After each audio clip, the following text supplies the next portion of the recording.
Nakikita mo ang pangangailangan ng mga tao sa paligid mo. Pero nagbibingi-bingihan ka. Nagbubulag-bulagan ka. Dahil makasarili ka, Blessy. At ikaw, manhid ka, ate. May pinagdadaanan ako, pero tinanong mo ba ako kung anong sitwasyon ko? Walang mahalaga sa'yo kundi ang kapakanan ng hindi mo naman kadugo. Pero sa akin, ang damot mo! Ang damot-damot mo!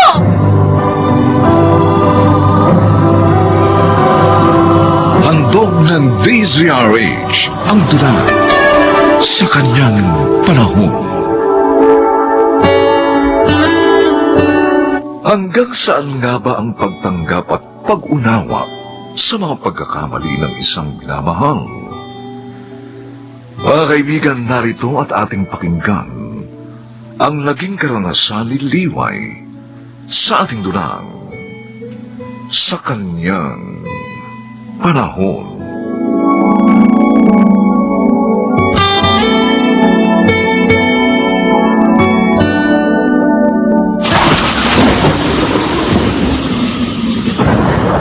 Mang David, kayo po pala. Gabi na po At napasugod po kayo sa ulan. Ang aling-huling mo, inaapoy ng lagnat. Kung pwede sana kitang maisama sa bahay para matingnan mo ang kalagayan niya. Hindi ko rin kasi alam ang gagawin ko. Natataranta na rin ako. Sige po, sasama ako sa bahay nyo. Sandali lang kukunin ko lang po yung mga gamit ko. Salamat, Liway. Maraming salamat.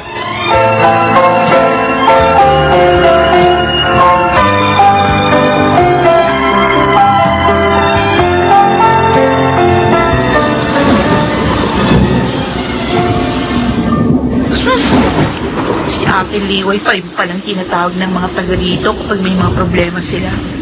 Kasi nga, isang tawag lamang nila sa Ate Liway mo. Kahit pa napakalakas ng ulan, sasama at sasama siya talaga sa kanila. Paano kung kanser na pala ang dahilan ng pagkakasakit ng tao? Pwede pa ba yung mga pahimas-himas, yung mga dasal-dasal niya?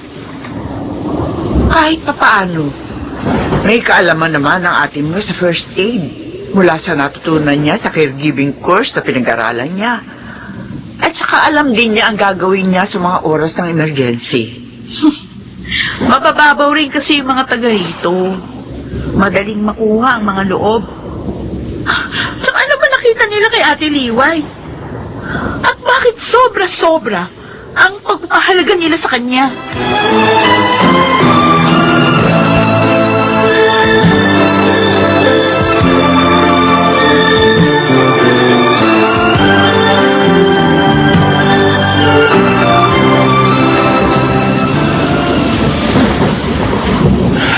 Bumaba na po ang lagnat ni Aling Kuling dahil sa pinainom ko sa kanyang gamot sa lagnat, Mang David. Nakatulong din po yung pagpunas-punas sa kanya ng basang bimpo para mabawasan ang init ng kanyang katawan. Salamat sa Diyos at kahit papano'y nabawasan ang pag-aalala ko. Babantayan ko po muna siya hanggang mamaya. Ano't ano man po, kapag bumalik ang lagnat niya, dalhin na po natin siya sa ospital. Kailangan din po kasing malaman ng dahilan kung bakit pabalik-balik ang lagnat niya. Hiramin na lang po natin yung sasakyang service ng barangay. Sige. Ikaw na ang bahala sa aling-huling mo, Liway. Sana'y humupa na ng tuluyan ang lagnat niya.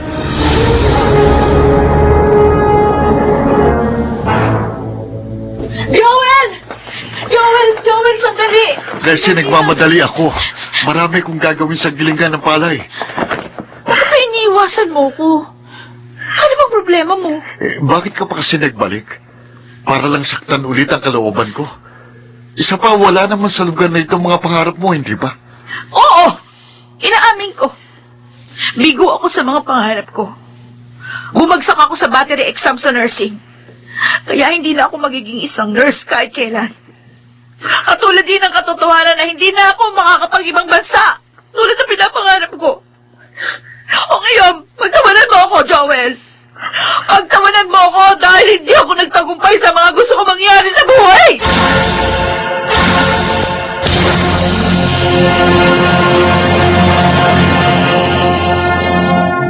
Hanggang ngayon ba, hindi pa sinasabi sa iyo ni Blessy ang dahilan ng biglaan niyang pag-uwi rito sa baryo, Lida? Abay, hindi. Nag-aalangan naman akong tanungin. Alam mo naman ang ugali ng anak mong yun. May karapatan nating malaman ang mga nangyayari sa kanya. Lalo na sa pag-aaral niya. Dahil sa kanya lahat napupunta yung pinagbentahan ng ani nating palay. Mula nga kasi nang dumating siya rito, wala siya binabanggit tungkol doon.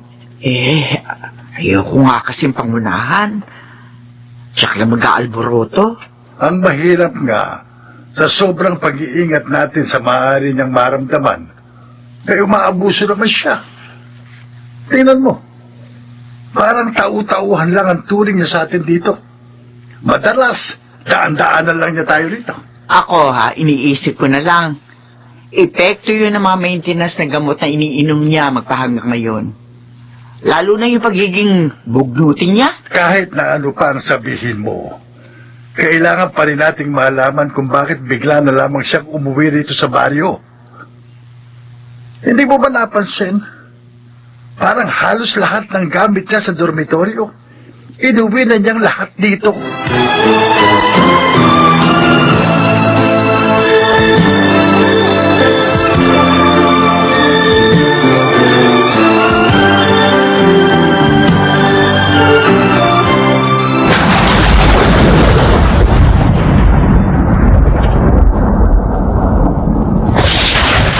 Liway! Tulungan mo ako! Hakutin ang asin na binilan ko! Paparating ang malakas na ulan! Matutulaw ang asin ko! Di ba? Wala dito yung taong hinahanap mo? Masisigaw mo, nasira tuloy tulog ko eh! Umalis ka na nga! Hindi ka alis yung babato ko lahat ng madapot ko rito!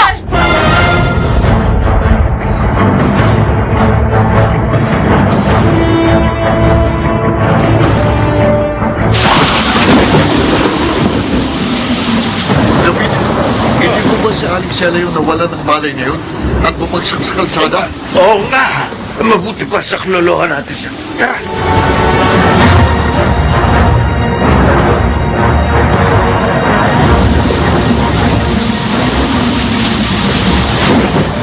Leslie! Bakit hindi mo ako tinawag sa likod bahay nang hanapin ako kanina ni Alicela? Bakit? Obligasyon ba kitang tawagin? Para lang sa matandang yun? Sinira na nga nun yung tulog ko, aabalahin pa niya ako? Natunaw lahat ng asin na nakabilad ni Alicela.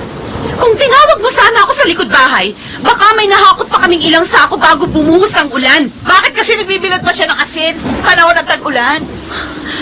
Dinala ni namang David at Joel si Alicela sa ospital. Inatake sa sobrang depresyon dahil sa nakitang unti-unting pagkatunaw ng kanyang asin na naulanan. Pero kung nanaig lang sana sa'yo ng mga sandaling yon ang pagtulong sa kapwa, baka naisalba pa ng matanda ang kanyang hanap buhay. Eh bakit ba parang kasalanan ko pa pagkatunaw ng asin sa ulan na matandang yun? Nakikita mo ang pangangailangan ng mga tao sa paligid mo, pero nagbibingi-bingihan ka! Nagbubulag-bulagan ka!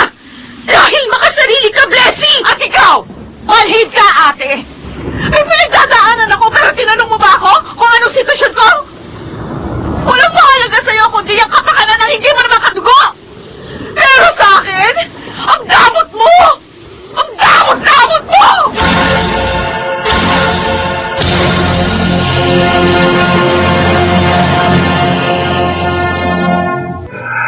Kahit kailan, hindi naging madamot sa iyong ate Liway mo, Blessing. Hindi masusukat ng anumang bagay dito sa mundo ang ginawa niyang pagsasakripisyo para sa iyo. Mula noong mga bata pa kayo, kahit magpahanggang ngayon. Alam niyo, Tay, yung mga sinasabi niyong yan ang hindi ko talaga maintindihan. Kapag nagkakaroon kami ng problema ni ate, palagi niyong sinusumbat sa akin ang bagay na yan. 13 anyos ka pa lang noon, Blessing. Pabalik-balik ka sa ospital dahil sa kung ano-anong karamdaman hanggang tapatin kami ng doktor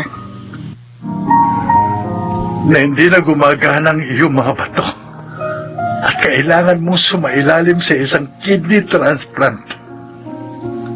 Sa puntong yun, kailangan na naming magdesisyon ng nanay mo. Halos naubos na rin kasi ang kabuhayan natin noon dahil sa iyong pagpapagamot.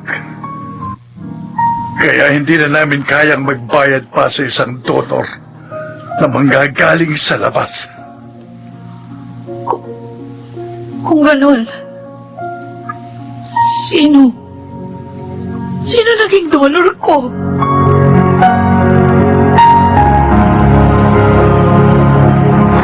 Magandang umaga po, Aling Nida. Ay, Joel, Napasal kayo rito sa gilingan ng palay ko.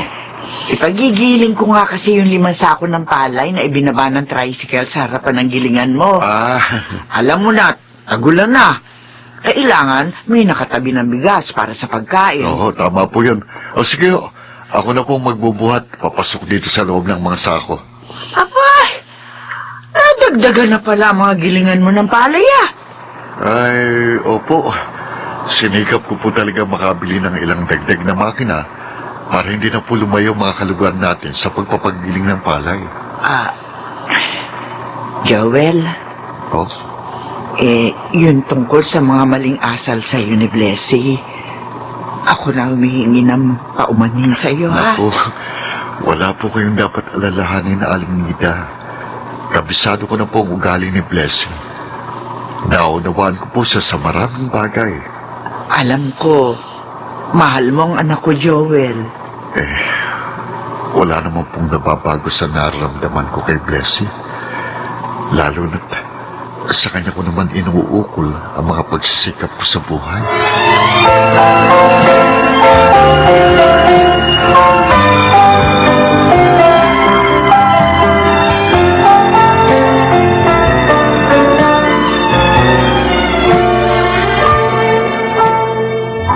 Nang sabihin sa akin noon ni na itay at inay ang kondisyon mo, hindi na ako nagdalawang isip ang ibigay sa iyo ang isang bato ko.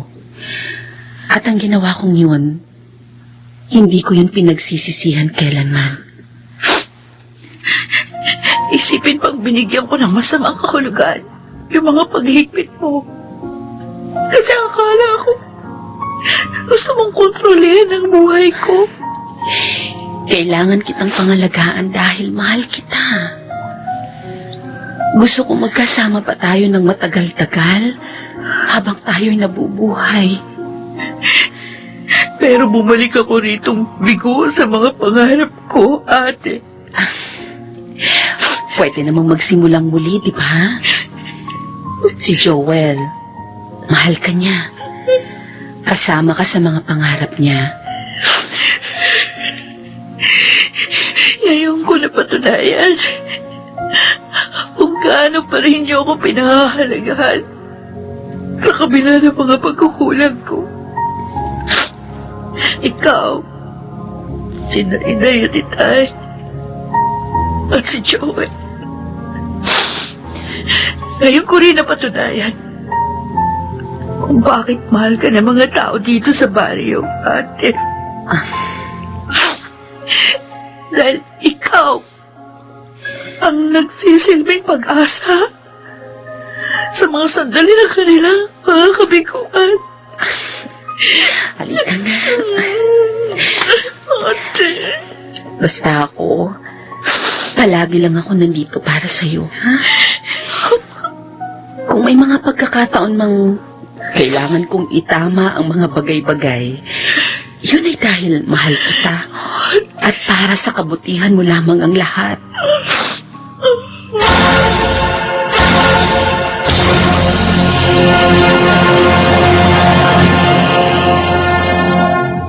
Pagtanggap sa sariling damdamin.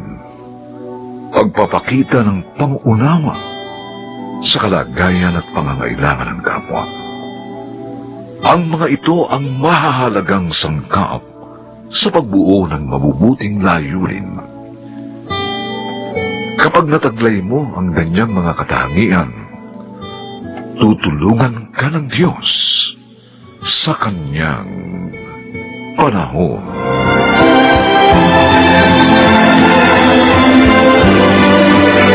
Mga nagsiganap, Jenaline de la Cruz, Rosana Villegas, Susan Robles, Lionel Benjamin, Phil Cruz at Bobby Cruz. Special Sound Effects, Jerry Mutia. Technical Supervision, Bong Buyar at Eric Luceno. Musical Scoring, Buboy Salong. Ang kasaysayang ito'y mula sa panulat ni Sel Barnum. At sa pinagsamang direksyon ng inyong lingkod, June Martin Legaspi at Bobby Cruz. Sa kanyang panahon.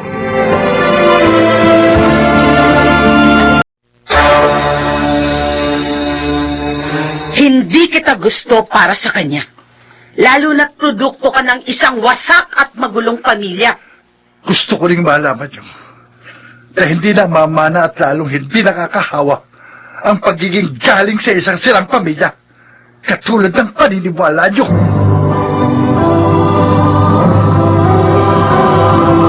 Handog ng DZRH ang tula sa kanyang panahon. Ang puso nga ba ang nagdidikta ng tapat na pagmamahal at magtuturo ng tamang kahulugan sa ating mga sarili? Mga kaibigan, narito at ating pakinggan ang naging karanasan ni Merced sa ating dulang sa kanyang panahon.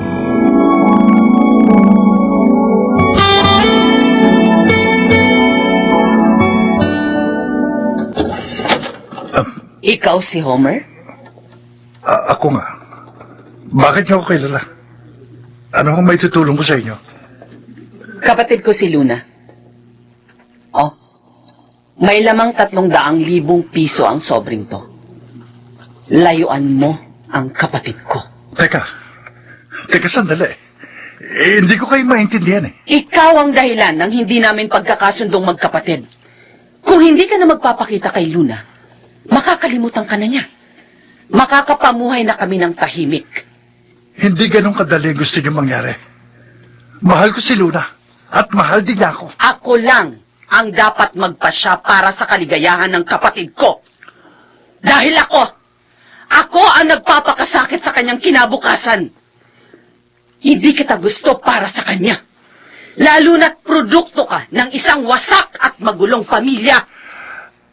Pero gusto ko ring malaman niyo na hindi na mamana at lalong hindi nakakahawa ang pagiging galing sa isang sirang pamilya katulad ng paniniwala niyo. Isa lang ang gusto kong mangyari. Umalis ka na sa lugar na ito at wag na wag ka nang babalik pa!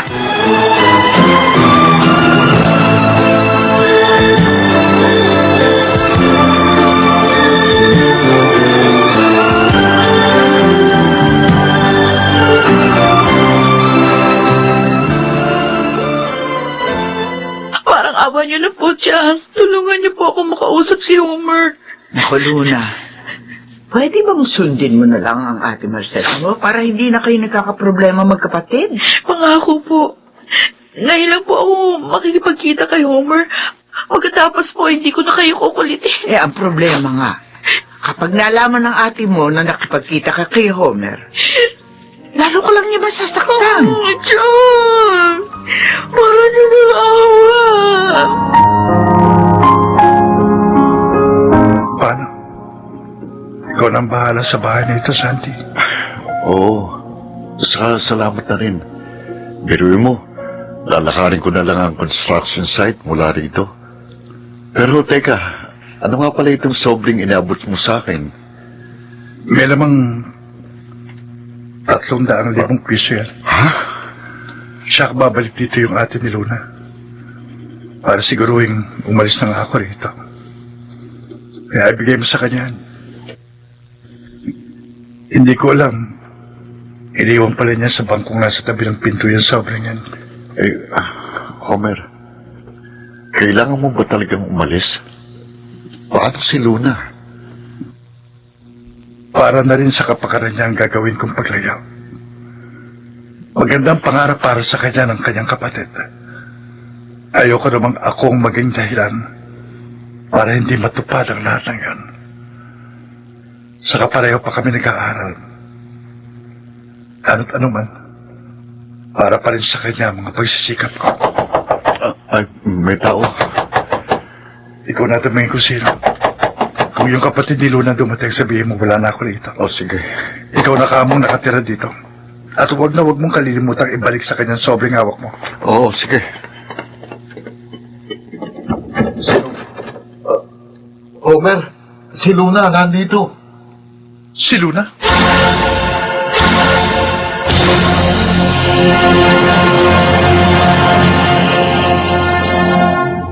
Homer, kung talagang mahal mo ko, patunayan mo.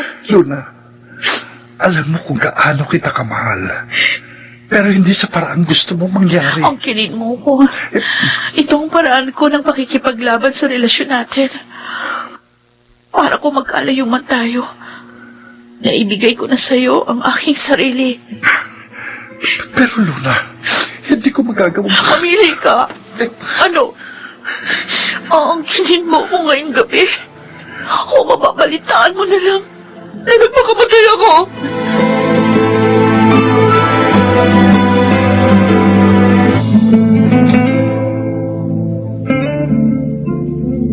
Linano ni Luna ang lahat ng gabing yun. Fertile siya ng mga sandaling yun. Alam niyang mabubuntis siya kapag nakipagtalik siya kay Homer. Oo, naghiwalay sila. Pero yung sanggol na dinadala niya ngayon, yun ang labis na nagbibigay ng kabiguan para sa mga pangarap ko sa kanya na hindi rin natupad, Chang. Alam ko kung gaano mo gusto mabigyan ng magandang kinabukasan si Luna, Merced. Pero hindi mo naman makokontrol ang kanyang buhay. At paandarin niyo sa paraang gusto mo. Gusto ko lang naman maiba ang kapalaran namin sa mga anak na naging produkto ng mga sirang tahanan. Kaya ako nagsikap sa ibang bansa. Dahil ayoko makita mga sarili namin na miserable at walang pinatunguhan. Pero bigo ako, Chang. Bigong-bigo ako.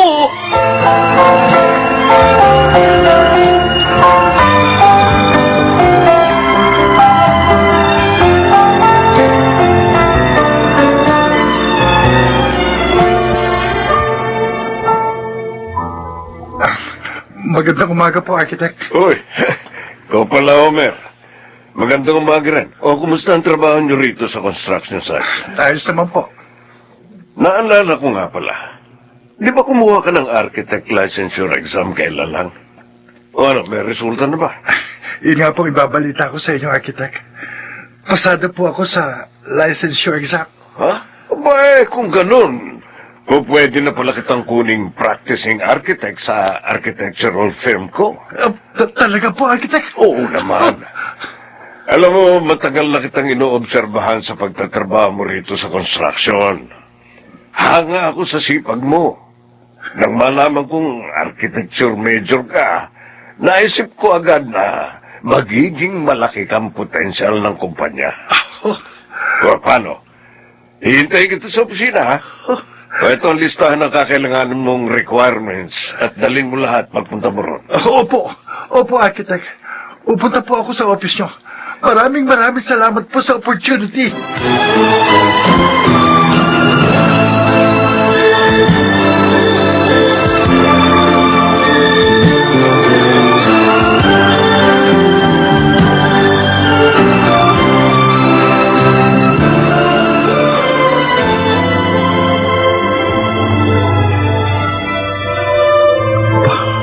Diyos ko, hindi ba nagkakamaling paningin ko? Yung litrato sa tarpaulin na nakasabit sa karong ng patay, si Luna.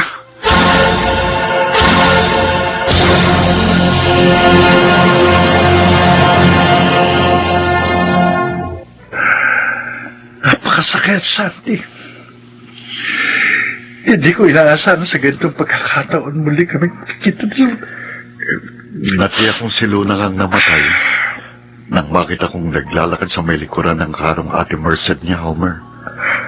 Hanggang sa naipasa kong makipaglibing na rin para ka kumalaman ko kung saan siya ililibing at masabi ko nga sa'yo.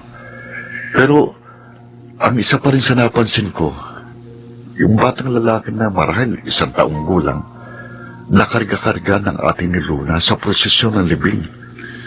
may karga ka mong isang batang lalaki na nasa 1 taong gulang. Ang ate ni Luna, Santi.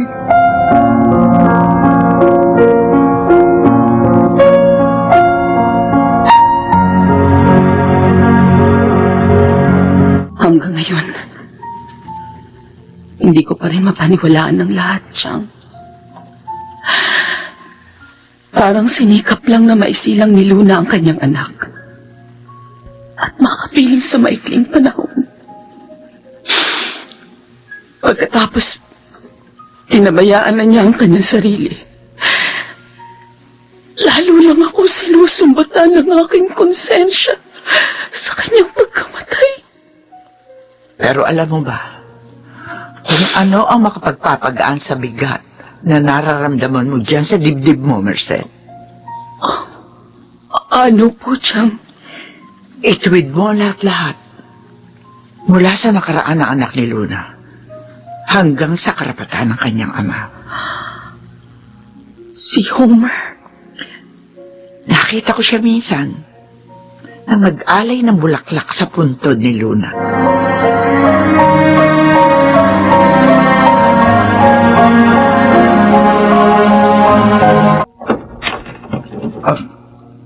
Aling Merced.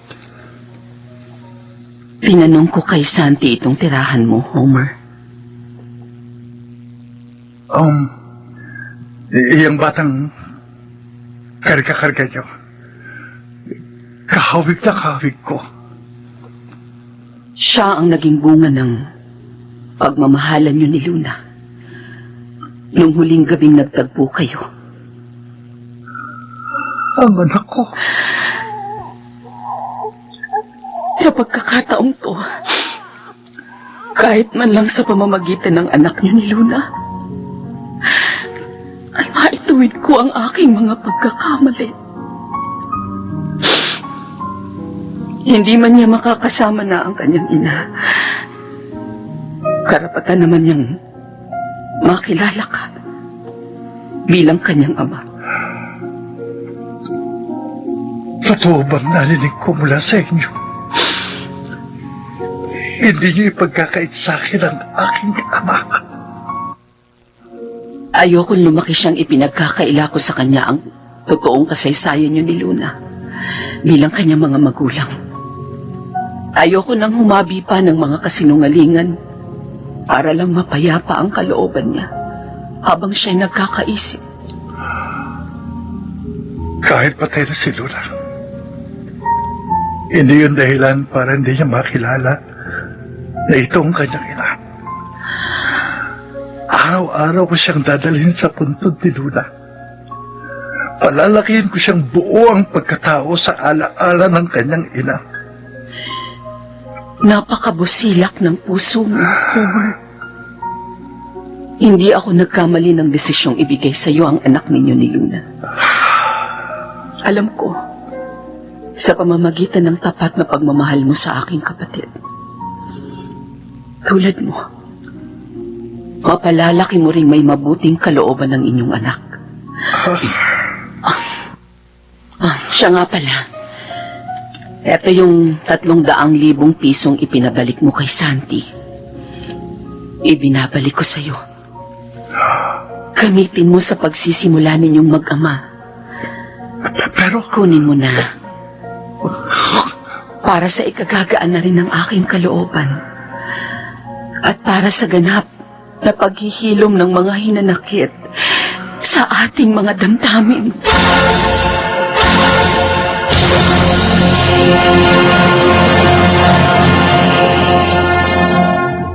Marahil nga walang magpakailanman, subalit maaari pa rin pagbuklurin ang mga damdamin ng isang wagas na pagmamahal sa kanyang panahon.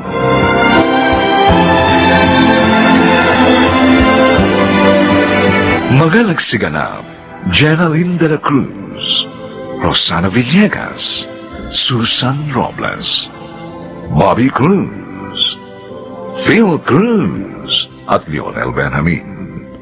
Special Sound Effects, Jerry Mutia. Technical Supervision, Bong Muyar at Eric Lucero. Musical Scoring, Buboy Salonga. Ang kasaysayang ito'y mula sa panulat ni Sel Barlam. At sa pinagsamang direksyon ng inyong lingkod, June Martin Legaspi at Bobby Cruz. Sa kanyang panahon.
Wala kang kwenta.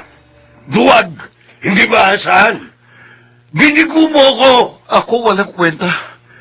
Ita'y tinupad kong pangarap niya noon. Kahit na nga hindi ko yung gusto.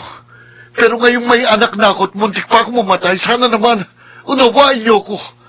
Hayaan niyo namang gawin kung talagang gusto ko.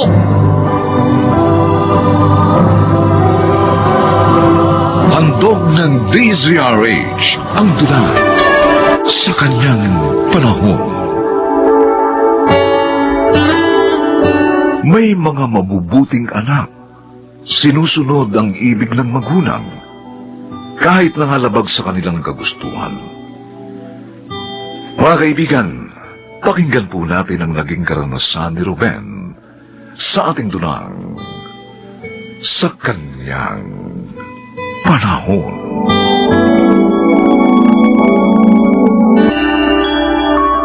Paging Dr. Rosario, please proceed. Ruben, salamat sa Diyos. Ligtas ka na, pare. Please proceed to the emergency room. Muntik na akong mamatay, Anton. Ano nangyari sa tatlong kasama kong napalaban? Patay na sila.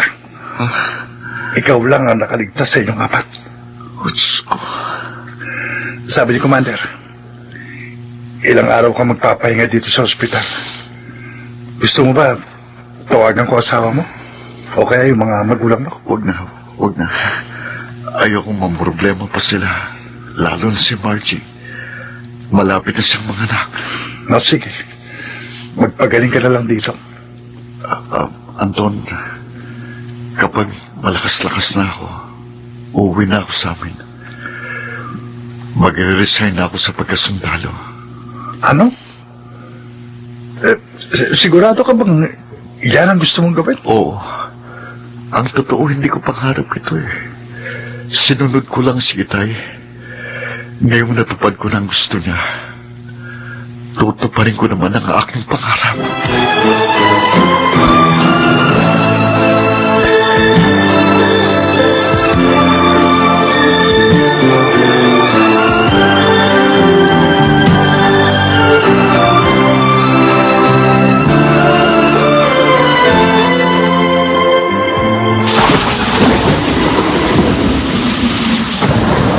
Nelda, samahan mo na si Margie sa evacuation center. Ako na ang bahala dito sa bahay. Oh, pero sumunod ka doon, ha? Huwag kang paiwan dito at mahirap na. Ako ano mangyari sa'yo? Oo, susunod ako. Alam ko namang mas malakas ang bagyong to eh. Si Margie ang alalayan mo. Dapat mo siyang maialis na dito habang hindi pa baha. Alalahanin mo, kabuhanan na niya. Alam ko. Ayoko rin naman dito siya abutin ng panganganak eh. Wala pa naman dito ang anak nating si Ruben. Alam mo, minsan naiisip ko, dapat hindi na lamang nagsundalo ang nag-iisa nating anak. Huwag mong sabihin yan. Natutuwa nga ako tinupad ng ating anak. Ang pangarap ko noong araw.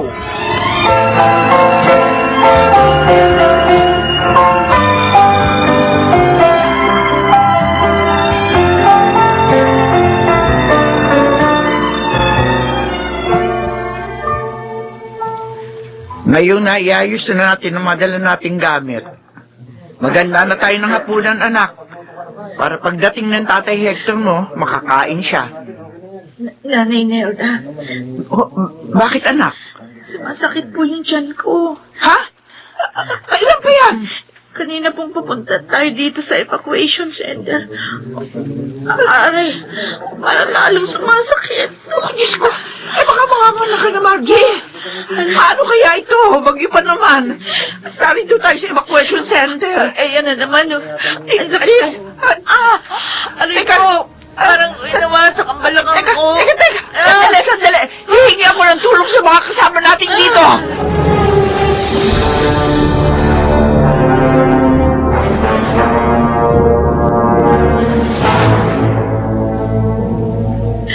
Kumusta ka na, Margie? Ito, nakapanganak rin kahit bumabagyo. Pinawagan ako ni Nanay Nelda kaya nalaman ko nangyari sa'yo. Ate Delia, Oh, bakit ka umiiyak? naaawa ako sa sarili ko. Nanganak ako ng bumabagyo. At wala ang asawa ko. Ano ka ba? Magpasalamat ka pa rin sa Diyos.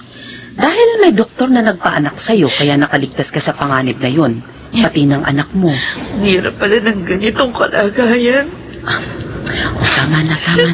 Huwag ka nang umiyak. Baka mabinat ka. Alam na ba to ng asawa mo? Yun na nga, hindi pa. Ha? Dahil hindi ko matawagan yung cellphone niya. Eh, bakit kaya?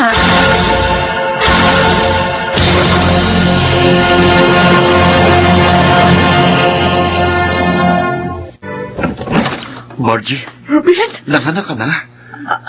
ano bang nangyari sa'yo? Ha? Bakit hindi namin matawagan yung cellphone mo? Napalaman kami ng tatlong kasama habang pauwi na kami sa kampo. Ha? Patay silang tatlo. Ako lang nakaligtas. O Diyos ko. Nasira ang cellphone ko eh. At na-ospital ako. Kaya ngayon lang ako nakauwi. Ni wala man lang mensahe na nakarating sa amin. Sinadya ko yun. Ayoko na kasi kayong bigyan ng problema. Lalo ka na. Margie, lalaki ba o babaeng anak natin? Gusto ko siyang makita. Lalaki. Lalaki.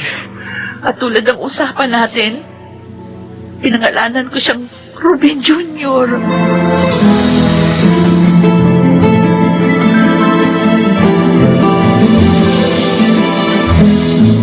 Ano? Bakit mo ginawa yun, Ruben? Hindi ka man lang nagsabi sa akin. Itay, muntik na po akong mamatay. At ayokong maulit pa yun. Kawawa naman ang mag-ina ko. Kaya umalis na ako sa serbisyo. Wala kang kwenta. Duwag, hindi maasahan. Binigo mo ko. Ako walang kwenta. Itay, tinupad kong pangarap niyo noon. Kahit nga hindi ko yung gusto. Pero ngayong may anak na ako at muntik pa akong mamatay. Sana naman, unawain niyo ko. Hayaan niyo naman gawin kung talagang gusto ko. Matigas ang ulo mo. Umalis ka na rito. Itay, Magsarili na kayo!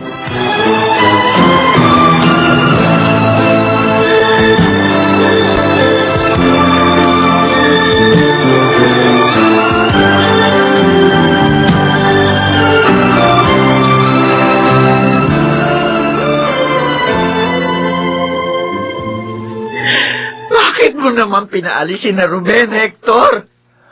Hindi ka na naawa sa kanila. Matigas ang ulo niya. Bagay lang sa kanya yon.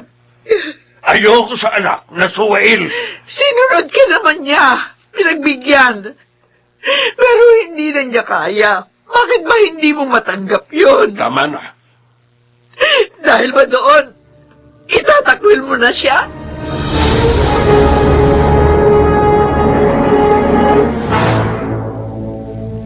Ayos ba sa inyong kwartong to? Oo, Ate Delia. Malaki naman. Salamat, ha? salamat sa tulong, ate. Okay lang yon. Bunsong kapatid ko si Margie, kaya tama lang na tulungan ko siya. Isa pa, may parte naman siya dito sa lupa ng mga magulang namin. Pero sa ngayon, dito muna kayo, habang hindi pa naipagagawa ang magiging bahay nyo. Oo. Mabuti na rin ang paglipat nyo, dahil dito hindi kayo babahain. Mahirap yung tuwing bagyo, binabaha kayo. May baby pa naman kayo. Salamat talaga, Ate. Oh, Ruben, Ate, anong balak mo ngayong wala ka na sa pagkasundalo? mag-a-apply ako ng trabaho. Licensed teacher naman ako eh.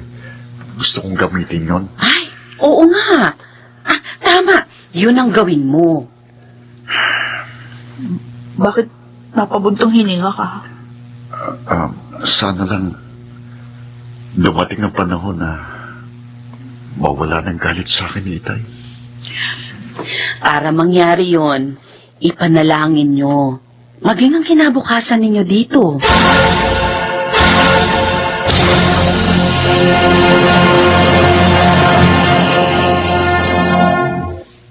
Saan ka ba galing, Nelda? Ba't ngayon ka lang? Dinalaw ko si Ruben. Isa ka pang matigas ang ulo eh. Pinagbawalan na kitang puntahan sila. Sinuway mo pa rin ako. Sabik na ako sa ating anak at apo, Hector. At isa pa, wala ka naman talaga sa katwiran. Bakit ba hindi mo matanggap yon? Tumigil ka. May pamilya na ang ating anak. May sariling buhay. Hindi tamang hanapin mo sa kanya ang iyong sarili. Nelda, Isa ng teacher ang ating anak, Hector. Nagtuturo siya sa paaralang malapit sa kanilang lugar. Tanggapin mo na hindi talaga para sa pagsusundalo-laan ang ating anak.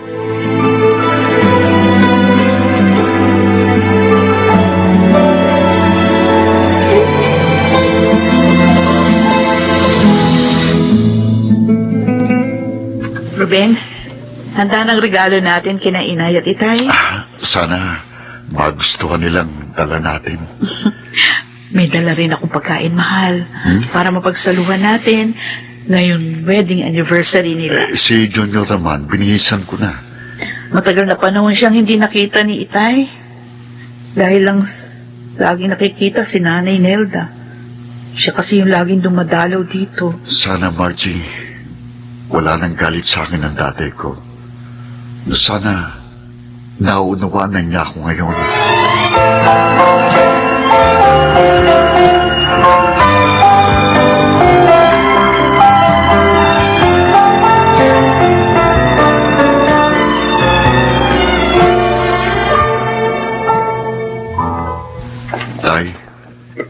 Ruben, Happy wedding anniversary po sa inyo ni Inay. May dala po kaming mapagsasaluhan natin. Ay, salamat naman at naalala mo ang araw na ito. Lagi ko po kayong naaalala. Kaya lang naiisip ko, baka galit pa rin kayo sa akin.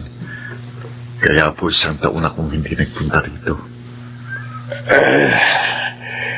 Nalungkot ako ng sobra dahil sa pag-alis mo sa serbisyo. Naisip ko, naroon ka na nga, iniwan mo pa. Gustong-gusto ko kasi maging sundalo noon.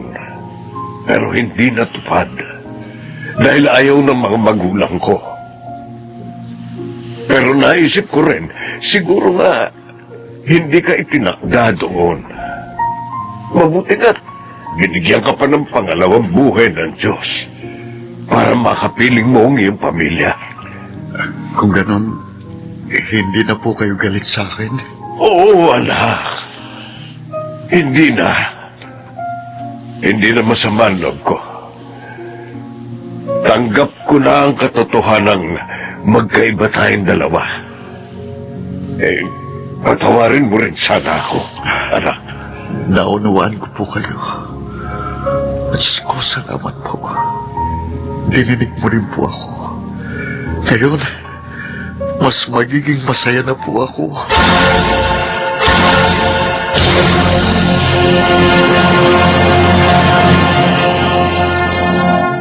Magkakaiba ang anak at magulang. Ito ay dapat tanggapin ng bawat isa upang di maging hadlang sa kanilang maligayang samahan sa kanyang panahon.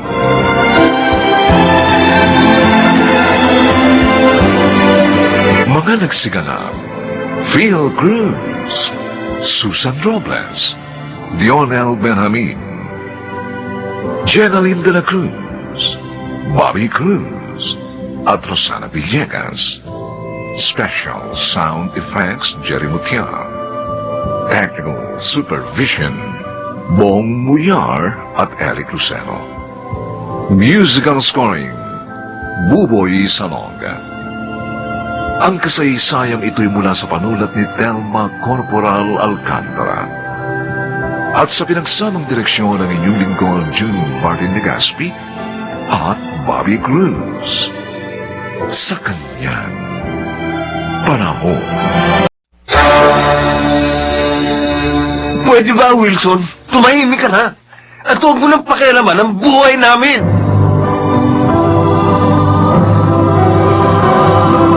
Handog ng DZRH ang dula sa kanyang panahon. May mga kabataang ipinahihiya ang kanilang nakaraan. Kahit pa nga nakaahon naman sila doon. Mga giliw naming taga-subaybay, narito at ating pakinggan ang naging karanasan ni Walden sa ating dunang sa kanyang panahon.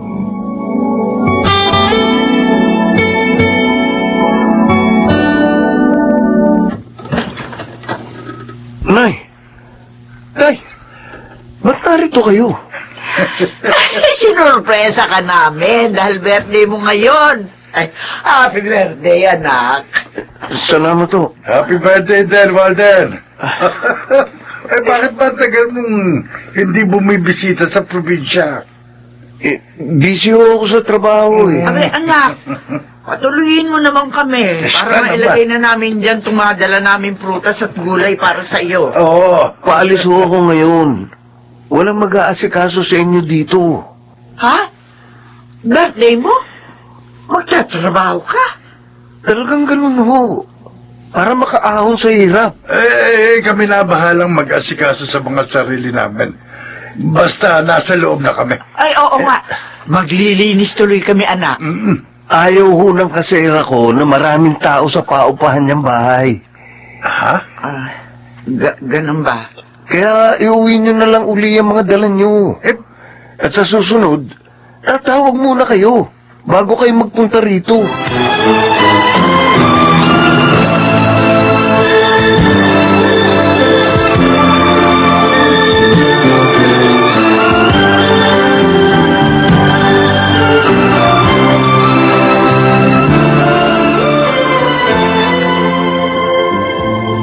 Sinabi niya yon, Aling Nita? Oo, Wilson. Eh, Buti na nga lang. Naisip ka namin tawagan. Sa'yo na lang itong mga dala naming prutas at gulay para hindi na kami magdala ng mabigat pag uwi namin. pambihira si Walden. Hindi naman po ipinagbawal ng kasera niya na tumanggap ng bisita. Baka importante lang talagang gagawin niya kaya ayaw na kaming patuloyin. Ang alam ko po, may usapan sila ng girlfriend niya ngayon, si Samantha. May hinobya na pala ang aming anak. Oo. Hindi pala niya sinabi sa inyo. Hindi, kasi tuwing tatawagan namin siya, hindi namin siya nakakausap ng matagal. Ganito na lang po, Aling Nita, Mang Pablo. Dito na lang po kayo matulog ngayong gabi. Para makapagpahinga naman kayo. At mamayang madaling araw, ihahatid ko kayo sa terminal ng bus. Oh? Maraming salamat, Wilson, ha? Mabait ka talaga.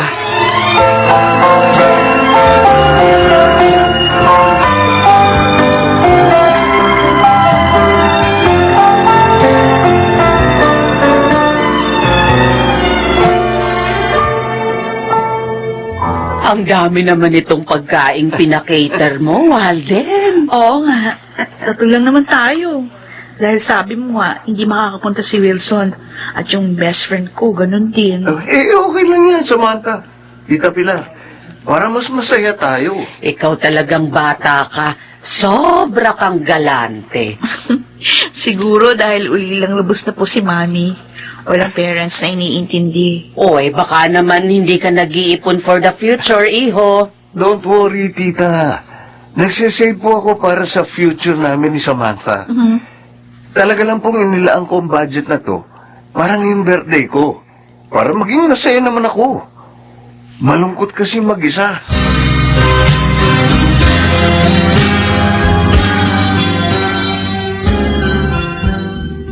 Sabi ko na sinasamantang dahilan, kaya hindi mo inasikaso sina Aling Nita.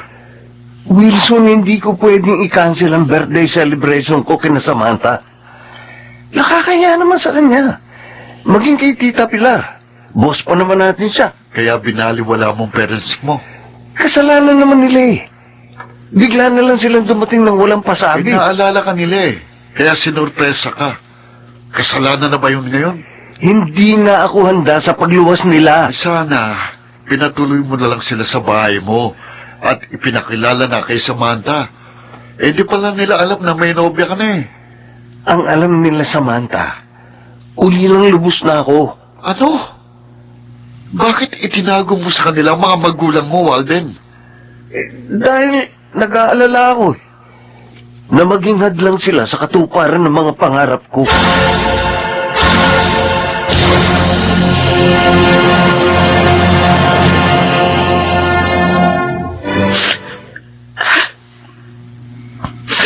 Bakit ka umiiyak, Nita? Ang anak natin, Pablo. Ayaw niya na tayong kasama. Nakalimutan niya na tayo. Nalulungkot din ako at nasasaktan dahil sa ating natuklasan. Siguro kaya ganoon dahil kaya na niyang mabuhay mag-isa. Sa awa ng Diyos, napagtapos na natin siya sa kuli at may maganda ng trabaho. Sabi ni Wilson, anak ng boss nila ang nobya ni Walden. Kaya siguro ayaw niya tayong ipakilala. Marahil, kinahihiya niya tayo. Dahil mahirap lang tayong mga magulang niya.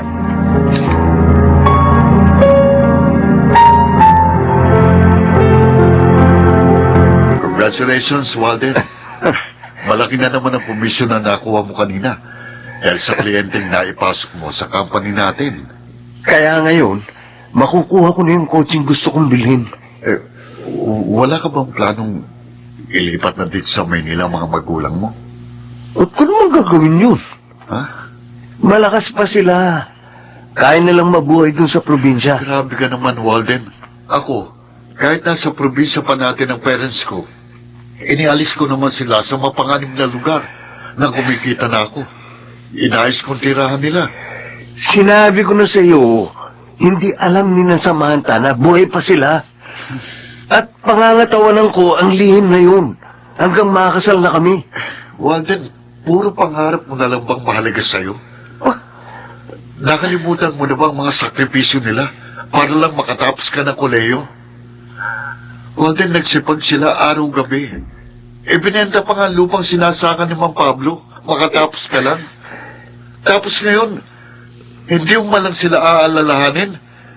Nasa naman ang puso mo, pare? Pwede ba, Wilson? Tumahimik ka na. At huwag mo nang pakialaman ang buhay namin.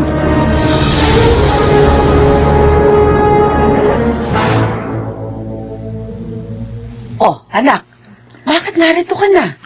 Si Walden, nasaan? Sabi mo susunduin mo sa kanila para makasama natin ngayong hapunan. Tayo na lang po mag-dinner, Mami. Huwag na natin siyang isama.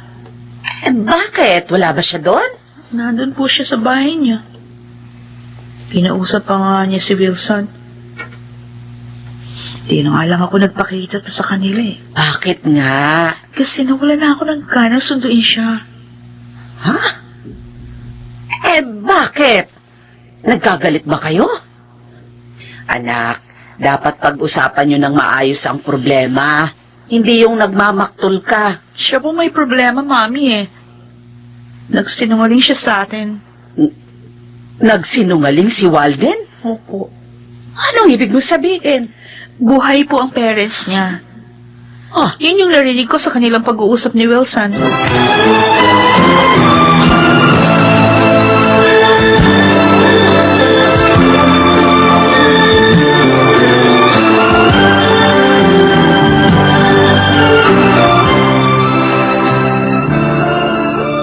Mabuti naman, hinarap mo rin ako. 4 days mo rin akong hindi pinansin, ha? Ano bang kasalanan ko sa'yo? Talagang hindi masasabihin. Ano ba kasi yun? Sabihin mo na. Para hindi na ako nag-iisip pa. Ay, sinungaling ka. Ano? Hindi ka naman pala ulilang lubos. Pero sabi mo sa amin, patay ng parents mo. Ha? Ang sama mong anak. Buhay pa yung mga tao nagpapakahirap para ka magtagumpay. Nagawa mo pang patayin? Magpapaliwanag ako. Grabe. Nahiya kasi ako sa inyo.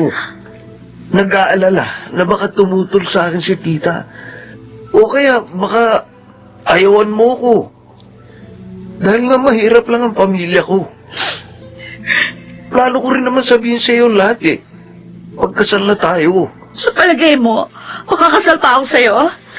Pagkatapos kong malaman na masama pala ugali mo? Samantha, Kung kriminal ang parents mo, baka maunawaan pa kita.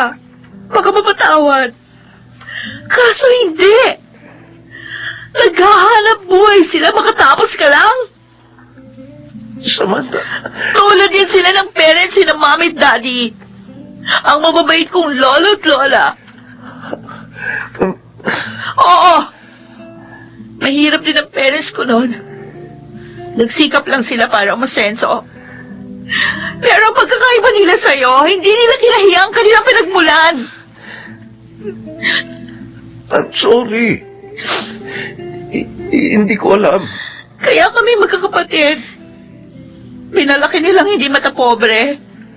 Lagi nakatapak ang mga paa sa lupa. At alam mo ba kung bakit? Bakit ilang araw kitang hindi hinarap? Para matiyak ko sa sarili ko kung ano talaga ang gusto kong mangyari. Anong ibig mong sabihin? Masakit ito sa akin, Walden. Pero mas nangingibabaw sa akin ang pagkadismay ako sa'yo. Oh. Tapusin na natin ang relasyon natin. Ayoko sa lalaki hindi marunong lumingon sa pinanggalingan at walang utang na loob.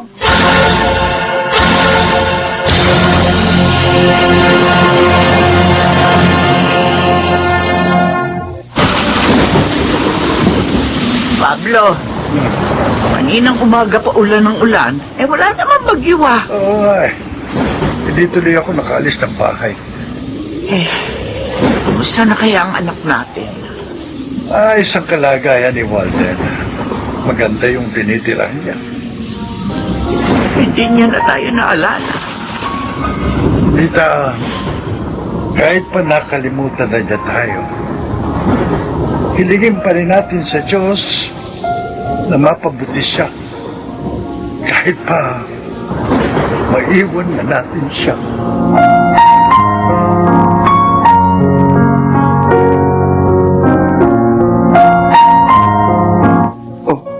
Ikaw pala, Wilson.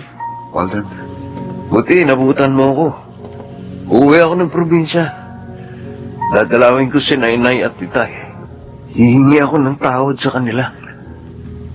bakit mo naisip yun? Nagliwanag ang isip ko sa mga sinabi sa akin ni Samantha. Tama siya.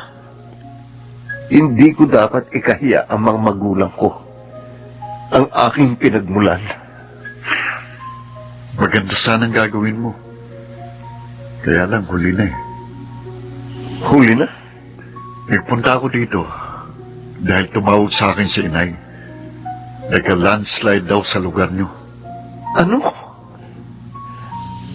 Ang mga magulang ko, ano nangyari sa kanila? Patay na sila, Walden. No. Hindi. Natagpuan silang patay sa wasak ng bahay. Inay! Itay ko! Sana noon pa kinuha ko na kayo.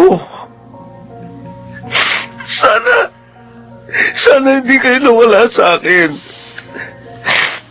Patawad po, Inay. Itay! Patawad po!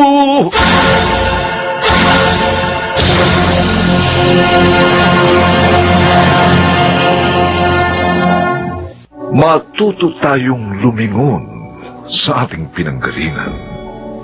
Habang yun ay ating pang natatanaw upang walang pagsisihan sa kanyang panahon.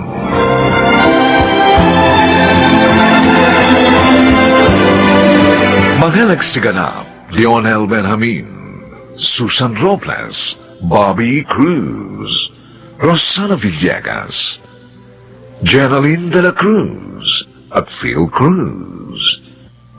Special Sound Effects, Jerry Mutia.